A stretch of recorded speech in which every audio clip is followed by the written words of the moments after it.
Ladies and gentlemen, welcome back to Dallas Live, and I am your host, Dr. RC. You are listening to Jon Snyder, and the number to call is 469-307-1642. John, are you still there?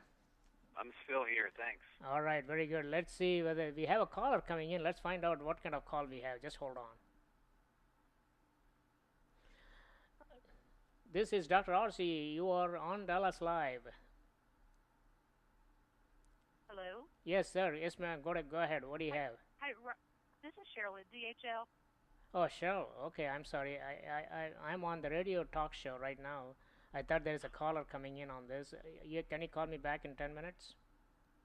Certainly, I'll do that. Thank you. Bye. All right. John, are you still there?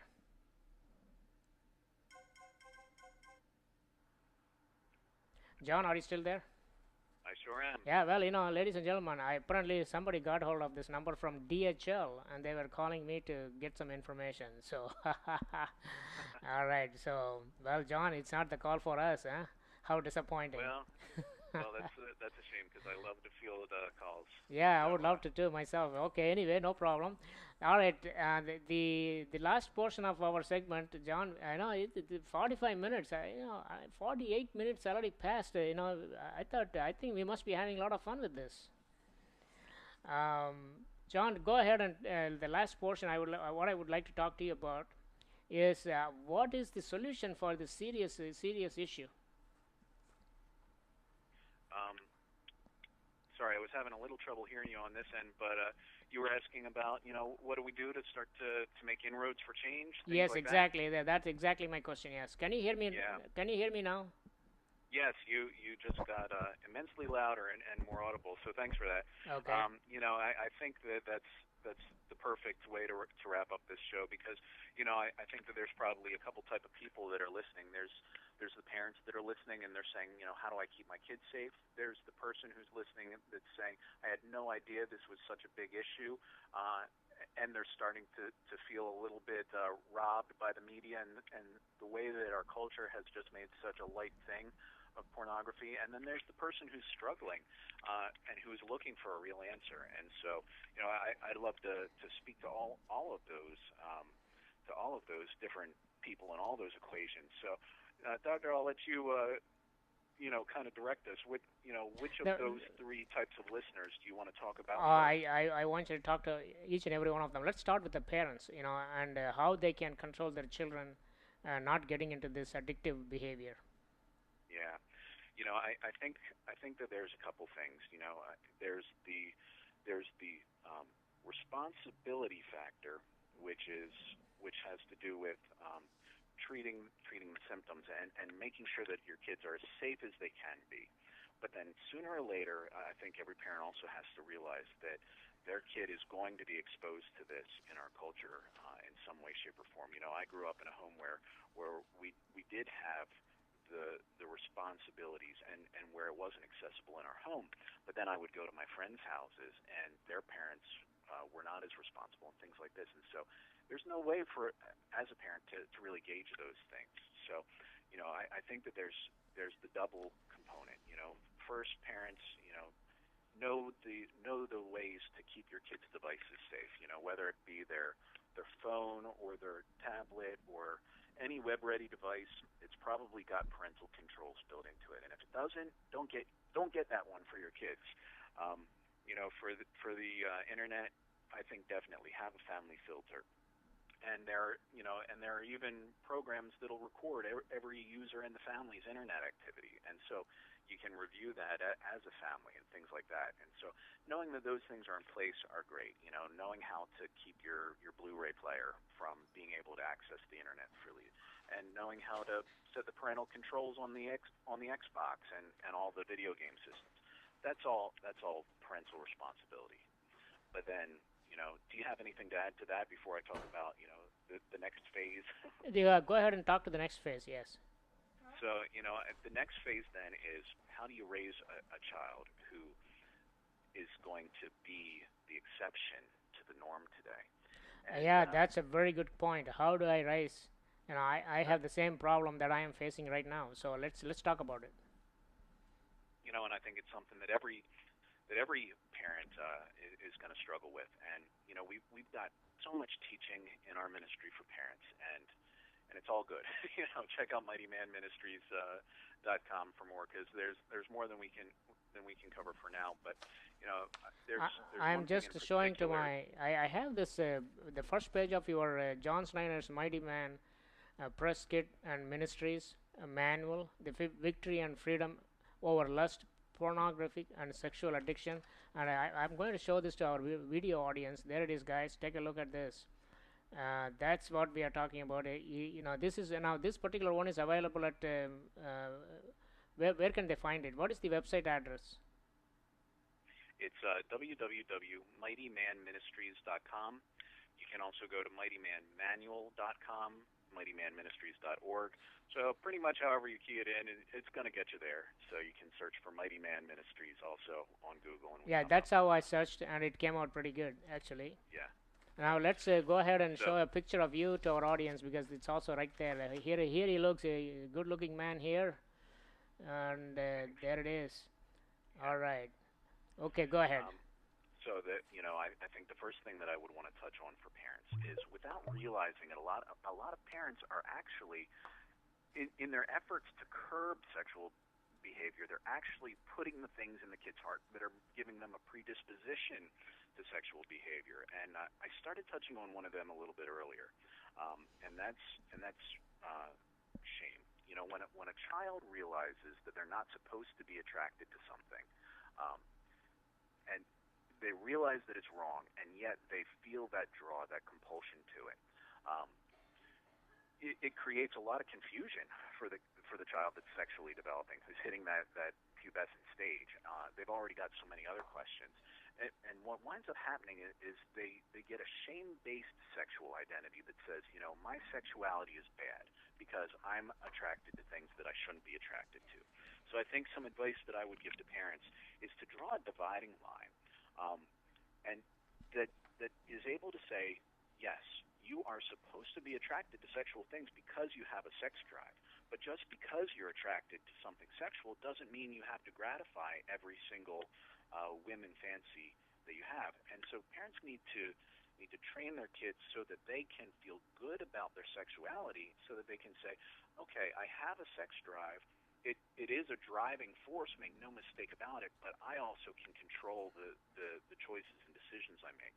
What happens usually, though, is when parents, one, they hate when their kid starts to develop, for one, because they think about all of their adolescent struggles.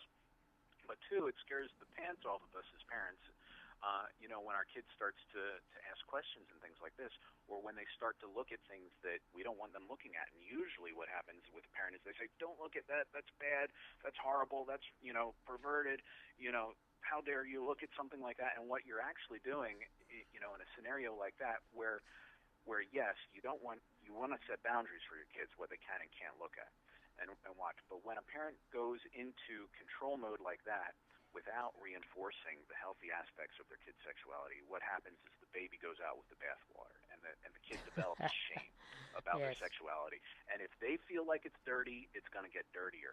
If they don't have a value for their sexuality, it's going to be something cheap to them. And so parents can, and again, this is one of so many different teachings that we have, for parents. And so we can't get into all of them, but I think this is one of the biggest ones, and one that's so eye-opening when people really get a hold of it. And we've got a whole different thing, and this is going to teach kids to be normal too, that they don't have to feel like they're a slave to their sexuality. They don't have to live in fear of the next temptation or things like that. Right. So empowering your kids to say, you're normal, you're healthy, you've got a great sex drive, you're going to, enjoy it in the proper way, without saying your sex drive is bad, you shouldn't be attracted to these things.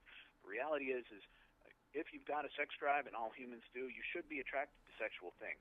And there is where the delineation line stops, and where you can empower your kids, or where you can start to give them this shame-based mentality. So, that's one of many things, and I know we'll probably need to move on and talk about, some of the other aspects too. But did you have anything else that you wanted to ask before we move on? Yeah, just let's get on with the next one. What do we have? How do we? Is there any way we can control this by legislation? Because apparently America is a free speech country, and apparently it's going to be almost impossible to stop these porn sites and magazines. Is that correct? Yeah, I think we can be responsible without taking away freedom. You know, and and maybe even to a certain extent, there should be restrictions on things. The idea that that something is consensual when it's highly perverse. I'm not sure. I guess I won't inject my personal feelings and opinions into that. But I think at the very least, we need to have more awareness out there because of the dangers and because of the damages. I think people need to wake up and when they see those, the Jay Leno's and the episodes of your favorite sitcom where they're just treating it like a casual thing, I think people need to get a little bit riled up and say, you know what, um, there are kids that are on the Watching. receiving end of Hmm. that um, casual pastime that we've created this, and kids don't have the ability to process it, on the same level as an adult. They haven't solidified and codified those things. So, kids really are on the receiving end of the dangers here. But, the addiction factor too. Men are getting addicted, and depending on the circles that you are moving in, it's 70% to 90% of men that are saying this is a struggle for me not to look at this. When you're looking at those kind of percentages, you got to say we need some more social responsibility. I mean, we all grew up with this is your brain on drugs, and some of the awareness campaigns that were generated for drugs and for marijuana, and just all kinds of things like that. I think we need to start to have some awareness built into our culture on these things, and I think the media and entertainment industry needs to also take a step back and say, you know what, the collateral damage is more than we are willing to tolerate if we continue down this road where we're just preaching to people that this is okay, this is casual, this is fun, and this isn't hurting anybody. It is hurting people. So I think people need to get a little more riled up over it, and we need to realize the dangers that are going. So thank you for this show and for taking this on to create that awareness with your audience and listener base. Absolutely, yes. No problem there. All right, so we are really coming to the conclusion. Is there any final words or final parting thoughts from your end, John? Yeah, and then for the one other, type of listener, maybe the person that's there who is struggling and saying, I really need some answers. Um, I want to encourage them because I've been in your shoes and I know what it's like. And the change that's happened in me, the way that I'm able to love myself, the way I've been delivered from shame, and the things that frankly, I have to give credit to God here because it was when I fell on my knees and said, God, I need help. This is when a 3-year process started, and I took that, I put it into the Mighty Man Manual, and then created the Companion Guide, which is an 8-week freedom course. And you know what? 80% of the people that are going through our freedom course are writing back to our ministry and saying, I've found real freedom, lasting freedom. So, first we stress getting rooted in that love and getting shame out of your heart and all the things that give you the emotional capacity where you're not an addict anymore. Now you might be a person with a habit.